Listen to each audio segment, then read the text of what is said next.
Olá, e já pensou num futuro onde diferentes inteligências artificiais, cada uma de uma empresa com sua própria tecnologia, pudessem simplesmente conversar? E colaborar para resolver tarefas complexas para a gente, como, sei lá, planejar uma viagem inteira, combinando voos, hotéis e passeios automaticamente.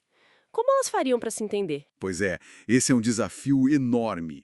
E é exatamente aí que entra o protocolo Agent to Agent, ou A2A, né? Hoje, a gente vai investigar a fundo a versão 0.2.1 desse padrão, que tenta ser justamente essa linguagem comum, digamos assim, para IAs colaborarem. Interessante.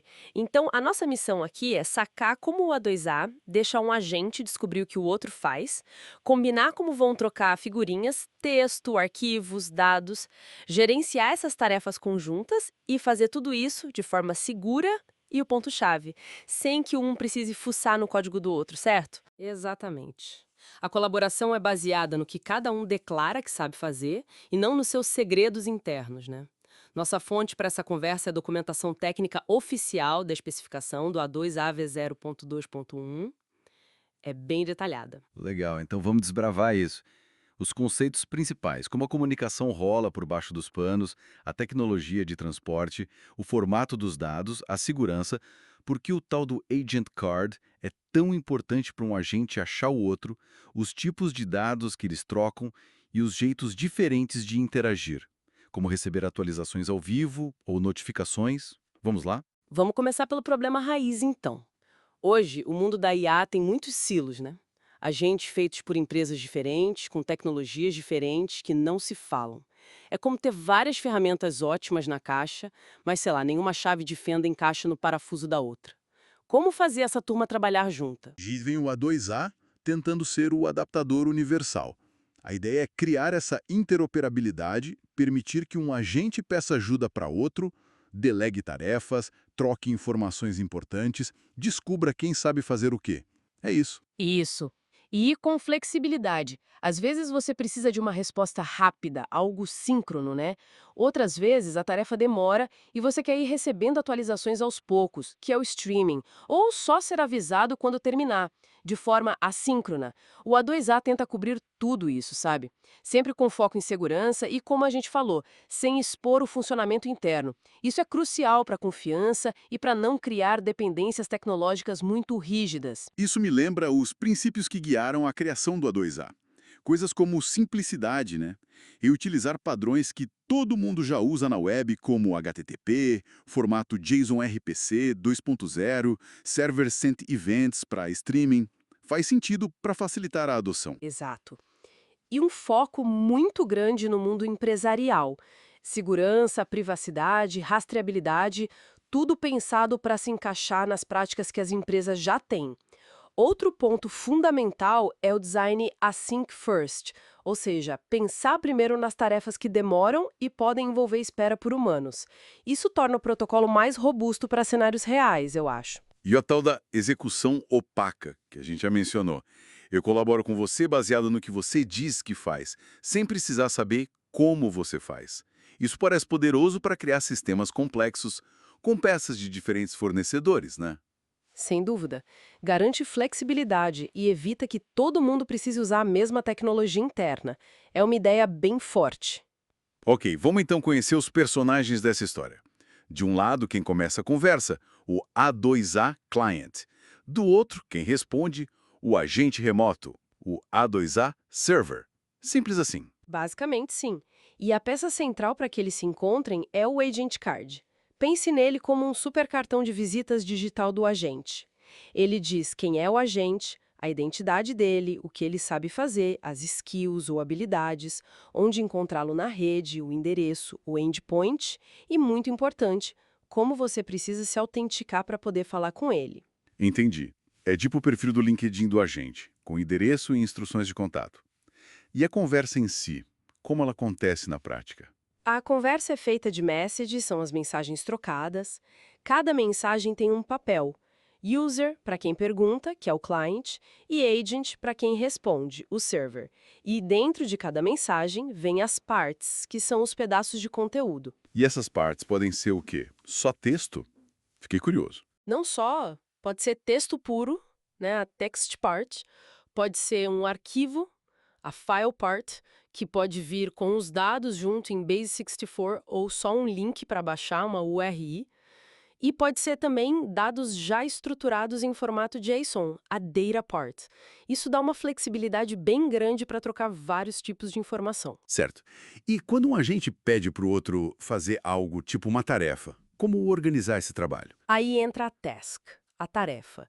É a unidade fundamental de trabalho. Pense nela como um job ou um projeto específico que o agente server assume, sabe? Cada task tem um ID único para ser acompanhada e um status que vai mudando. Recebida, trabalhando, preciso de mais informação, concluída, falhou, etc. Tem todo um ciclo de vida. E os resultados concretos dessa tarefa? Tipo um documento que foi gerado, uma imagem, os dados finais que eu pedi. Esses são os artifacts. São os produtos tangíveis que a task gera. Podem ser vários por tarefa. E para aquelas interações mais dinâmicas que você mencionou antes? Receber atualizações em tempo real, por exemplo. Como funciona? Ah, sim. Para isso, temos o streaming, que usa uma tecnologia chamada Server Sent Events, ou SSE. É como se o servidor deixasse um canal aberto com o cliente e fosse mandando atualizações assim que elas acontecem, de forma incremental. Comecei a trabalhar, gerei um pedaço do relatório, concluí. Legal. E para tarefas muito longas, que o cliente não pode ficar conectado esperando? Exato. Para esses casos, tem as push notifications. Aí o servidor que avisa o cliente ativamente, tipo, olha, terminei, ou, ops, preciso de uma informação sua. Ele faz isso chamando um endereço pré-combinado do cliente, um webhook. Legal, esses parecem ser os blocos de construção principais. Agora, descendo um pouco mais para o nível técnico, como a comunicação realmente trafega na rede? Qual o protocolo? A base é o bom e velho HTTP, ou melhor, HTTPS por segurança, claro. A especificação exige o uso de HTTPS em produção, não tem como fugir. O endereço exato para onde o cliente manda as requisições está lá no agent card do servidor. E o formato dos dados dentro dessas requisições HTTP? É tipo um JSON qualquer? É usado o padrão JSON RPC 2.0. É um jeito bem estabelecido de fazer chamadas de procedimento remoto usando JSON. Todas as requisições e respostas seguem esse formato, com exceção do streaming SSE, que tem um encapsulamento próprio por causa do Text Event Stream, mas o conteúdo dentro de cada SSE ainda é uma resposta JSON RPC completa. A ideia é usar o que já funciona bem na web, né? Sem inventar muita roda. Entendi. E falando em streaming, como funciona esse encapsulamento da SSE? Você disse que o conteúdo é JSON RPC. Mas como ele é enviado? Com status HTTP 200, ok, normal, mas com o content type indicando text event stream. A partir daí, o corpo da resposta vira um fluxo de eventos SSE. Cada evento tem um campo data e o valor desse campo é um objeto JSON completo que representa uma resposta JSON RPC 2.0. Entendi. Fica um fluxo contínuo de respostas JSON RPC, basicamente. Agora, um ponto super crítico: segurança. Como o A2A garante que essa conversa entre agentes seja segura? Ninguém quer um agente se passando por outro ou vazando dados, certo? Com certeza, esse é um ponto nevrálgico. A filosofia do A2A aqui é tratar os agentes como aplicações empresariais normais e confiar nas práticas de segurança web que já existem e são bem entendidas. Um detalhe importante: a identidade do cliente, quem está chamando, não vai dentro da mensagem JSON RPC em si, no payload, mas sim na camada de transporte HTTP, nos cabeçalhos headers. Ah, então a autenticação acontece no nível do HTTP, como a gente já faz com APIs normais, usando headers tipo Authorization. E o HTTPS é obrigatório para proteger a comunicação toda. Exatamente. O HTTPS com TLS 1.2 ou superior é mandatório em produção para criptografar tudo que vai e vem. E o processo de autenticação do cliente funciona mais ou menos assim. Primeiro, ele olha no agent card do servidor para ver quais métodos de autenticação são aceitos. O card lista isso de forma padronizada, usando nomes como bearer para tokens OAuth 2.0, API Key para chaves de API, OpenID Connect, etc., espelhando um pouco o que se vê em especificações OpenAPI. E depois de descobrir como se autenticar, o cliente tem que conseguir a credencial necessária, certo? Tipo, obter o token ou a chave de API. Sim, E esse passo acontece fora de banda, como eles chamam. Ou seja, o protocolo A2 já não define como o cliente obtém essa credencial. Ele pode pegar de um cofre de segredos, fazer um fluxo OAuth2 com um servidor de identidade, pode ser um processo manual, enfim, depende do cenário. O A2 já só diz que, uma vez que o cliente tem a credencial, ele precisa enviá-la no cabeçalho HTTP apropriado como Authorization Bearer Token, ou XAPI Key chave em toda requisição A2A que fizer para o servidor. Entendi. E o servidor A2A, o que ele precisa fazer do lado dele? Bom, o servidor tem a responsabilidade de validar essa credencial em cada requisição que chega, comparando com o que ele mesmo declarou que exige no Agent Card dele. Se a autenticação falhar, ele deve responder com os códigos HTTP padrão 401 unauthorized, se a credencial estiver faltando ou for inválida, 403 forbidden, se a credencial for válida, mas aquele usuário não tiver permissão. E, importante, no caso do 401, ele deve incluir o cabeçalho www authenticate para dizer para o cliente qual tipo de credencial ele estava esperando para ajudar o cliente a corrigir. Faz todo sentido. E tem um caso especial que você mencionou antes, né? Se o agente precisar de outra credencial no meio da tarefa. Tipo, para acessar um outro sistema em nome do usuário. Ah, sim, a In-Task Authentication. É um cenário interessante.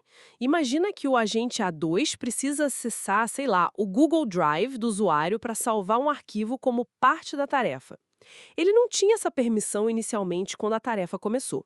Nesse caso, o agente muda o estado da task A2 para Auth Required e avisa na mensagem de status: olha, preciso de permissão para o Google Drive para continuar. O cliente então percebe isso, guia o usuário para dar essa permissão, de novo, um processo fora de banda, talvez um pop-up OAuth, obtém a credencial necessária e a envia para o agente numa mensagem seguinte para a tarefa poder prosseguir. Entendi a lógica. É uma forma de lidar com permissões adicionais dinamicamente. E, depois que o servidor sabe quem é o cliente, a autenticação, como ele decide o que esse cliente pode fazer? Autorização. Tipo, pode usar essa skill, mas não aquela. Verdade que foi autenticada via HTTP e verificar se ela tem permissão para, por exemplo, chamar uma skill específica que foi solicitada, executar uma ação naquela task, como cancelar ou acessar certos tipos de dados.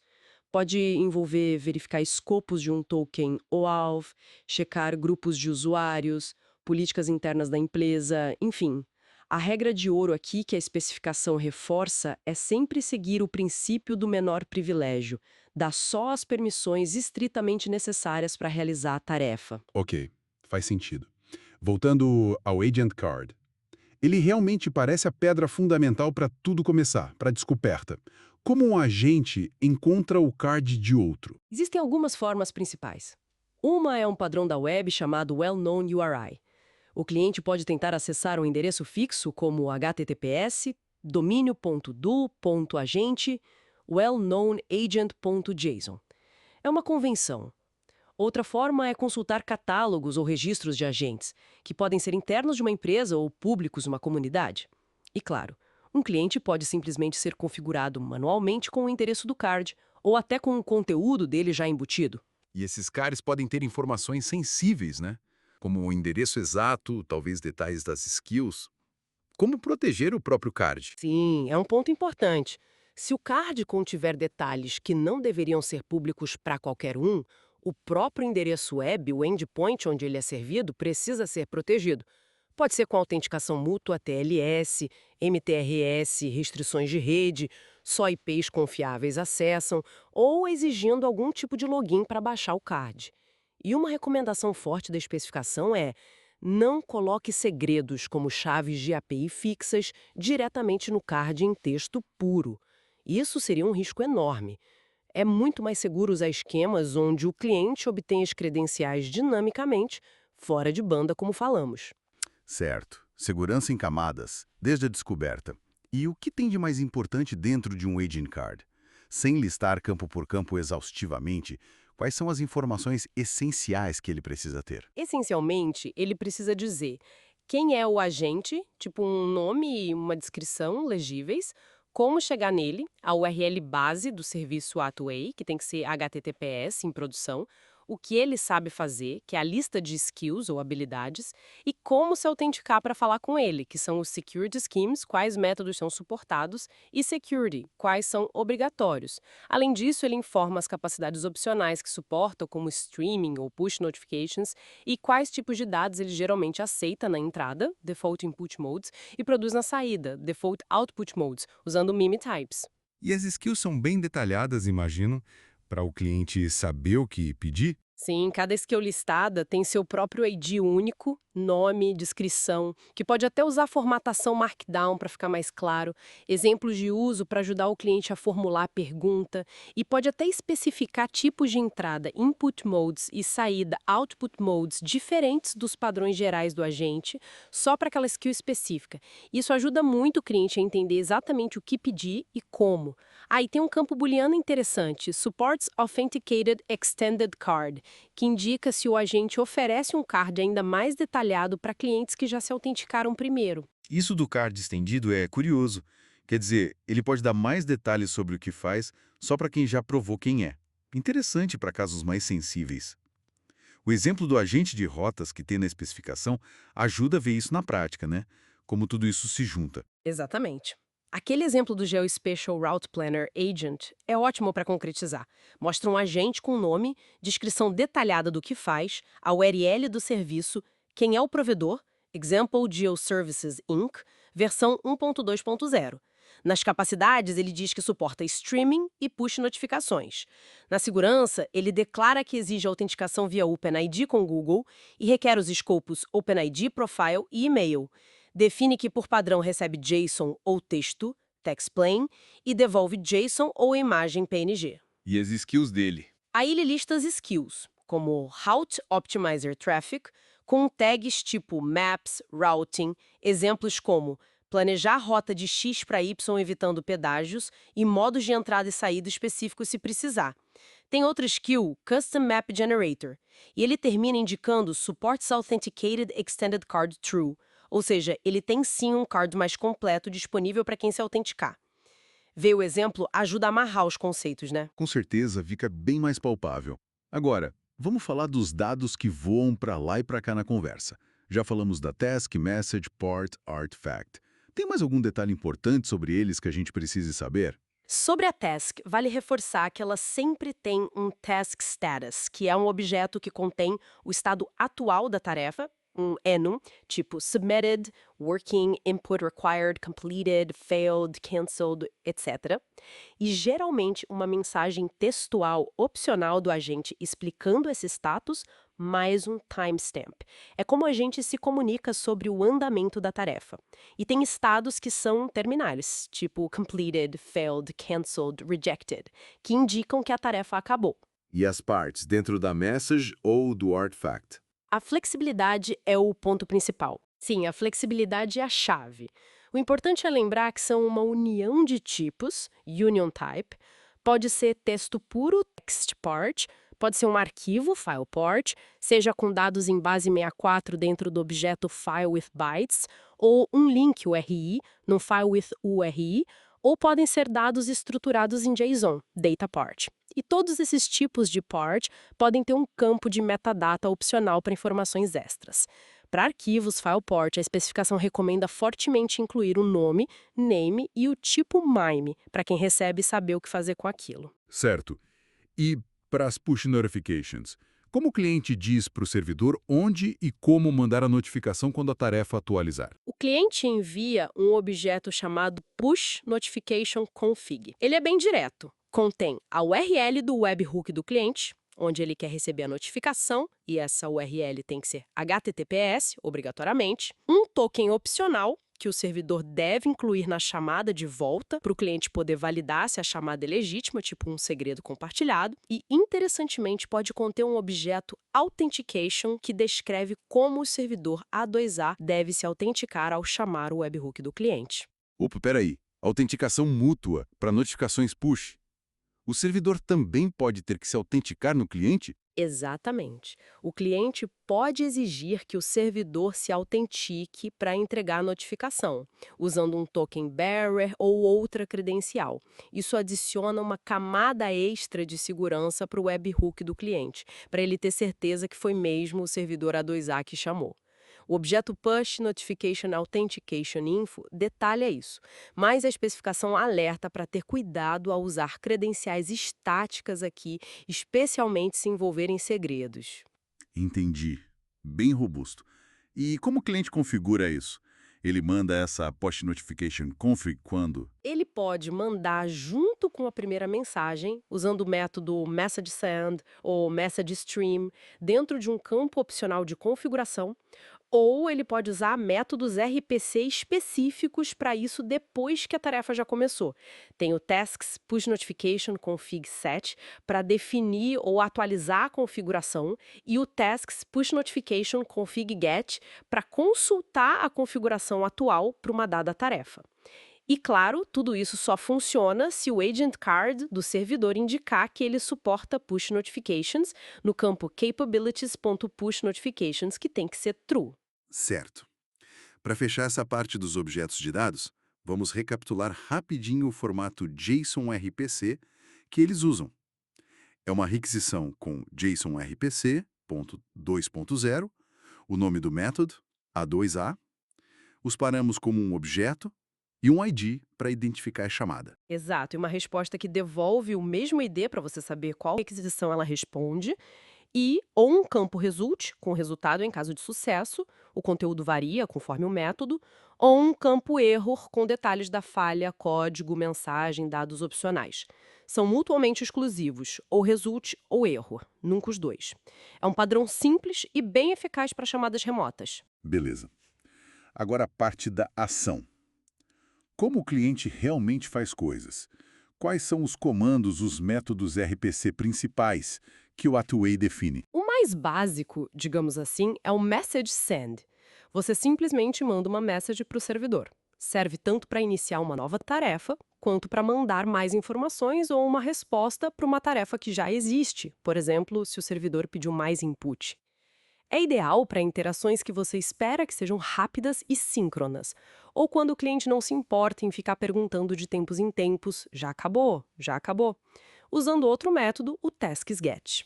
E para quem não quer ficar perguntando e prefere receber as atualizações na hora. Aí tem o Message Stream, a requisição é parecida com o Message Send, você manda a mensagem inicial nos params, só que se o servidor suportar streaming, ou seja, agentcard.capabilities.streaming igual a true, ele responde com aquele HTTP 200 OK e content type test event stream, abrindo o canal SSE que falamos. A partir daí, o cliente fica só escutando nesse canal e recebendo as atualizações. Mudei o status da tarefa para working, gerei um artefato novo, o status agora é input required, terminei, tudo como eventos nesse stream sem o cliente precisar pedir de novo. Parece bem mais eficiente para tarefas que podem demorar um pouco ou que têm resultados parciais, né? E o que vem exatamente nesses eventos do Stream SSE? Cada evento data no stream contém uma resposta JSON RPC completa. O result dessa resposta pode ser várias coisas. Dependendo do que aconteceu no servidor, pode ser uma message completa do agente, pode ser um task representando o estado atual, pode ser um Task Status Update Event, que só informa a mudança de status da tarefa, com o ID da tarefa, o novo status e um booleano final para dizer se é o último status, ou pode ser um Task Artifact Update Event, que envia um artefato novo ou um pedaço dele, indicando o ID da tarefa, o artefato, se é para anexar, append true, e se é o último pedaço, last junk true. Entendi. Bem flexível para diferentes tipos de atualização. E se o cliente iniciou uma tarefa com um message send, sem streaming? Ou se o stream caiu no meio? Ou se ele recebeu uma push notification dizendo, terminei? Como ele pega o resultado final ou o estado atualizado da tarefa para saber o que aconteceu? Para isso serve o Task Get. É um método bem simples. O cliente só precisa passar o ID da tarefa que ele quer consultar e, opcionalmente, quanto histórico de mensagens ele quer receber de volta. O servidor responde com o objeto task completo, contendo o status mais recente, todos os artefatos gerados até o momento e o histórico se pedido. É o jeito padrão de consultar o estado de uma tarefa sob demanda. E se o cliente mudar de ideia no meio da execução? Tipo, Cancele essa tarefa, não preciso mais. Tem um método para isso também, o Task Cancel. O cliente chama esse método passando o ID da tarefa que ele quer cancelar. O servidor tenta interromper a execução da tarefa. Se conseguir, ele geralmente atualiza o status da task para Cancelled. O método retorna o objeto task atualizado. É importante notar que o cancelamento é uma solicitação, não uma garantia, né? A tarefa pode já ter terminado ou pode estar num estado que não permite cancelamento.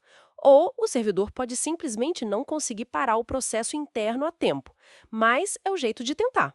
Ok. Já falamos dos métodos para configurar push notifications. O tasks push notification config set e o get. E se a conexão do stream message stream cair por algum motivo, tipo um problema de rede? Tem como o cliente se reconectar para não perder as atualizações seguintes? Sim, tem um método para isso, o Task Resubscribe. O cliente chama esse método passando o ID da tarefa para qual ele quer se reinscrever no stream. Se o servidor ainda tiver aquela tarefa ativa e suportar streaming, ele responde da mesma forma que o message stream original, com HTTP 200 OK, content type, text/event stream e começa a enviar os eventos SSE daquele ponto em diante. Um detalhe importante é que o comportamento sobre os eventos que podem ter sido perdidos durante a desconexão não é estritamente definido na especificação. Pode depender da implementação do servidor se ele tenta reenviar algo ou não. Entendi. É mais para continuar recebendo do que para recuperar o que perdeu.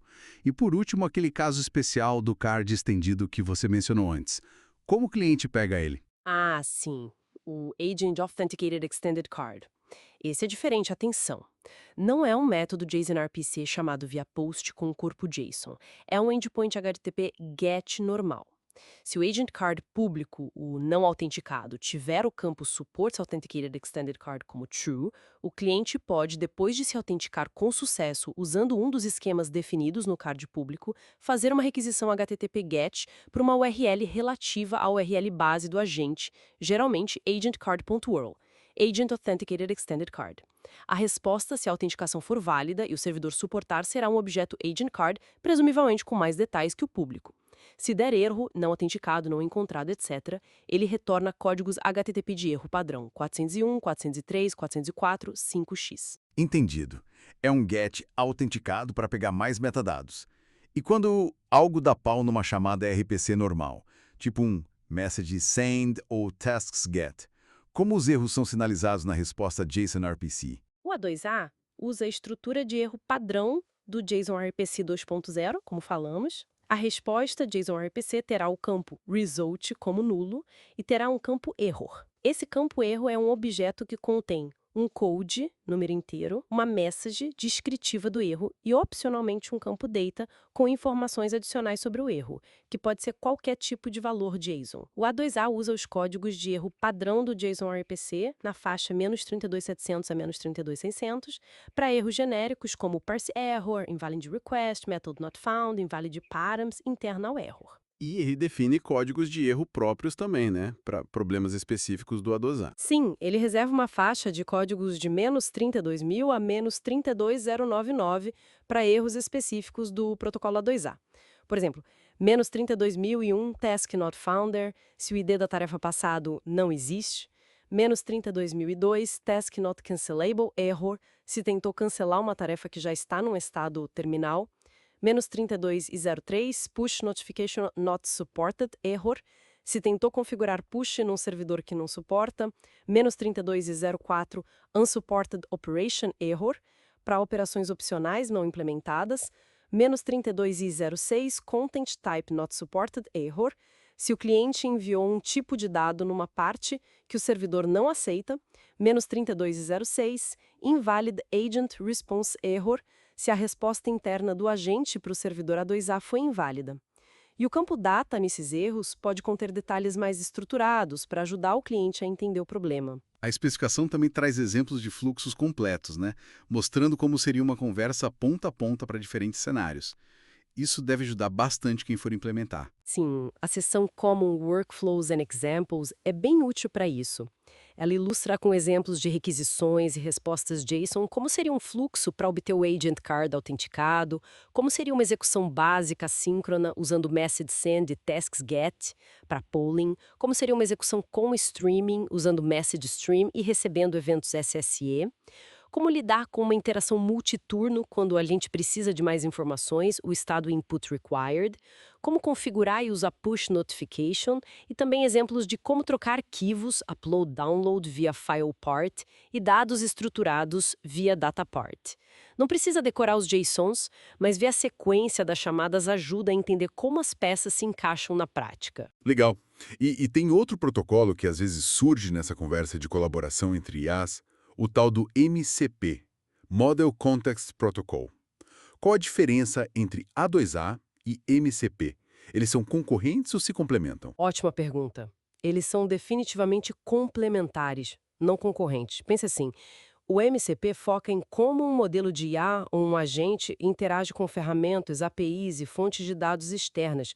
Sabe quando você descreve uma função, uma API para o chat GPT ou outro LLM poder usar para buscar informações ou executar ações no mundo real? Isso está muito mais para o lado do MCP. É sobre como um agente usa um recurso específico, como ele conversa com uma ferramenta. Entendi. O MCP é mais sobre o agente acessando um mundo exterior através de ferramentas definidas. E o A2A, então? O A2A foca em como agentes diferentes e independentes, que podem ser de fornecedores distintos, com tecnologias internas diferentes, conversam e colaboram entre si, como se fossem colegas de trabalho delegando tarefas ou pedindo ajuda um para o outro. É sobre como um agente faz parceria ou delega um trabalho para outro agente, tratando esse outro agente como uma caixa preta que oferece certas capacidades descritas no Agent Card. Ah, então um agente poderia usar A2A para pedir ajuda a outro agente e esse segundo agente, para cumprir a tarefa, poderia internamente usar MCP para falar com várias ferramentas e APIs. Exatamente. Esse é um cenário perfeitamente possível e até provável. O A2A lida com a comunicação interagente e o MCP lida com a comunicação agente-ferramenta. São níveis diferentes e complementares de interação no ecossistema de IA. Entendido. Agora ficou bem clara a diferença. Um é agente-ferramenta, MCP, o outro é agente-agente, A2A. Para a gente ir fechando, podemos talvez recapitular rapidinho os pontos-chave de segurança que foram mencionados ao longo da conversa? Parece um tema bem central e importante nesse protocolo. Com certeza, segurança permeia tudo aqui. Os pilares principais que a gente viu são: primeiro, transporte seguro. Uso obrigatório de HTTPS com o TLS 1.2 Plus em produção para criptografar toda a comunicação. Segundo, autenticação, feita na camada HTTP usando mecanismos padrão da web, Beer Token, API Key, OAuth, OpenID Connect, etc., com o Agent Card declarando que é necessário as credenciais sendo obtidas fora de banda. Terceiro, responsabilidade do servidor. O servidor A2A tem que validar a autenticação em toda chamada recebida. Quarto, a autorização. Após autenticar, o servidor aplica suas próprias políticas para decidir o que aquele cliente pode fazer, sempre buscando o princípio do menor privilégio. Certo. Esses cobrem a comunicação principal. E tinha mais coisa, né? Sim. Quinto, segurança de push notification. Validar a URL do webhook do cliente, tem que ser HTTPS, usar a autenticação mútua se configurado, o servidor se autentica no cliente, e o cliente validar o token opcional enviado pelo servidor. Sexto, validação rigorosa de entradas. O servidor deve validar cuidadosamente todos os parâmetros recebidos nas chamadas RPC e o conteúdo dentro das partes das mensagens para evitar ataques. Sétimo, gerenciamento de recursos, pensar em coisas como rate limiting para evitar abuso. E oitavo, claro, privacidade de dados, garantir que os dados trocados entre os agentes sejam tratados de acordo com as políticas de privacidade aplicáveis. É um conjunto abrangente de considerações. Ufa, bastante coisa para garantir a confiança mútua. Então, resumindo a ópera, o A2A é essa tentativa séria de criar uma língua franca padronizada para que diferentes IAs de diferentes criadores possam colaborar de forma segura e eficaz, sem precisar de um tradutor universal complicado ou de conhecer os detalhes internos uma da outra. É isso.